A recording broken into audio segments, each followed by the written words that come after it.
Assalamualaikum warahmatullahi wabarakatuh. Perkenalkan, saya Dia Ayu Novitasari, saya guru BK di SMA Negeri 1 Jayapura. Pada kesempatan kali ini, saya akan memberikan pembelajaran sosial emosional melalui gaya belajar. Metode yang saya pakai adalah studi kasus, maka cermatilah baik-baik cerita ini. Satu semester akhirnya berhasil dilalui oleh Ibu Dina dengan segala tantangan dan peristiwa yang beragam. Ibu Dina merasa senang walaupun masih sering khawatir dirinya belum mampu menjadi contoh yang baik untuk anak-anak. Beberapa kali di kelas, Ibu Dina sering berteriak saat ingin diperhatikan.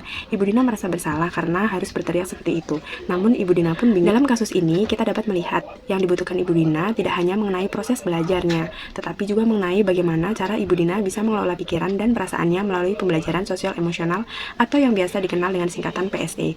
PSE adalah proses untuk membantu individu mengembangkan kemampuan dasar untuk bisa hidup dengan baik di lingkungan masyarakat.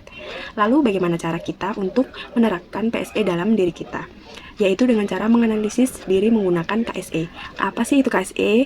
KSE adalah singkatan dari kompetensi sosial emosional.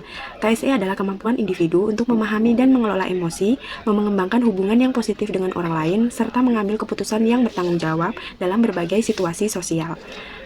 Berikut adalah 5 komponen KSE yang akan membantu kita untuk menganalisis diri kita. 1. Self-awareness, kesadaran diri. Kedua, self-management, manajemen diri. 3. Responsible decision making, pengambilan keputusan yang bertanggung jawab. 4. Social awareness, kesadaran sosial. 5. Relationship skill, keterampilan sosial, kemampuan. Sekarang, ayo coba kita menganalisis peristiwa yang dialami oleh Ibu Dina. Tapi sebelumnya kita harus mengidentifikasi masalah yang dialami oleh Ibu Dina. Saya menemukan ada 4 poin identifikasi masalah yang dialami oleh Ibu Dina. Yang pertama adalah poin A. Ibu Dina merasa senang walaupun masih sering khawatir dirinya belum mampu menjadi contoh yang baik untuk anak-anak. Poin B, Ibu Dina kemudian merasa diabaikan dan merasa dirinya semakin tidak berdaya. Sekarang mari kita terapkan 5 komponen KSE pada permasalahan Ibu Dina. Yang pertama adalah self-awareness atau kesadaran diri.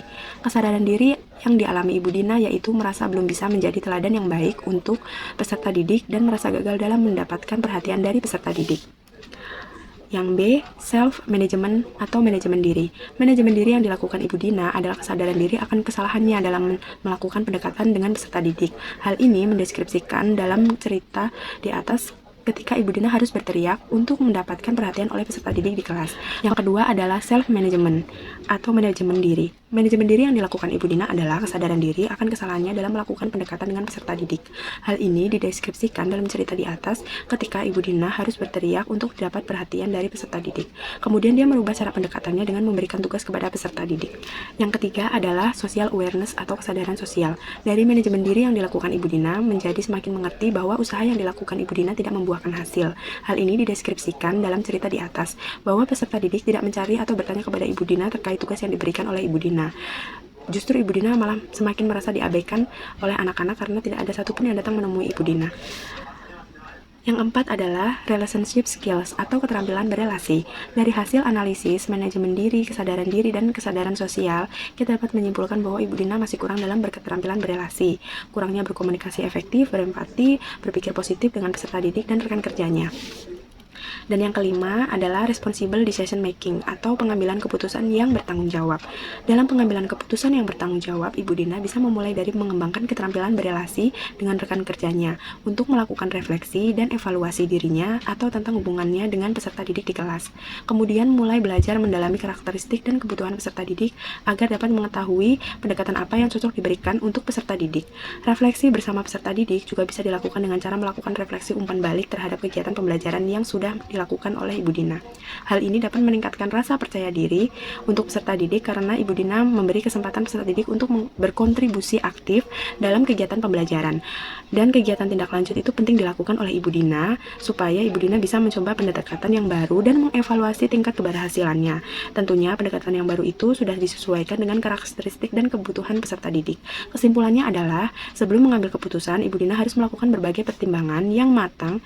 Ibu Dina tidak boleh juga tergesa-gesa dalam mengambil keputusan, baik dalam berbicara maupun tindakan. Jika sebuah keputusan diambil secara tergesa-gesa, maka hasil yang didapat bisa jadi tidak sesuai dengan harapan, bahkan bisa membuat kita menjadi merasa lebih kecewa daripada. Setelah penjelasan pembelajaran sosial emosional yang saya jelaskan melalui studi kasus, mari kita coba terapkan PSE ini ke dalam gaya belajar peserta didik. Kalian sebagai peserta didik sudah pasti tahu gaya belajarnya masing-masing. Dan saya, kelas 12 IPA 2, terdiri dari 35 siswa dengan beragam latar belakang dan gaya belajar. Pada suatu hari, Pak Budi, guru bahasa Indonesia, sedang mengajar di kelas tersebut. Dia mengajar menggunakan metode ceramah. Tiba-tiba Pak Budi mendapati seorang siswa bernama Danu malah asik menggambar di buku. Pak Danu terkejut, sorot matanya tajam terarah pada Danu. Kemudian Pak Budi mendekatinya dan mengeluarkan nada bicara yang tinggi serta menegurnya.